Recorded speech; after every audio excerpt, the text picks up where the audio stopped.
So this is somewhat personal for you then. Can you tell us a little bit more about your background, what happened, and what kind of drives your passion? Yeah, absolutely. So when I was in high school, I was a pretty elite level athlete.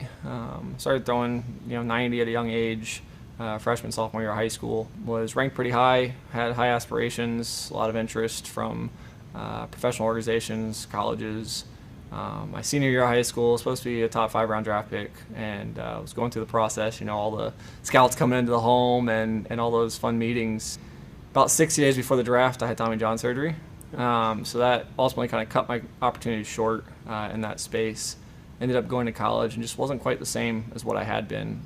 But luckily for me, during that time, I had Dr. James Andrews did my surgery. Kind of got to know the ASMI group well. Kind of followed along with what they were doing and discovered that there was this path where we could utilize research to help guys mitigate injury risk and potentially move forward. So I really started trying to apply that to myself. I kind of started diving into these studies. I didn't understand it as an avenue that I could go down in my future. I recognized it as something that I was just trying to solve a problem for myself to help myself get to the big leagues. I was a religious studies major in school. Okay. It wasn't, my schooling was never really about this. I stumbled upon this shortly after my playing career.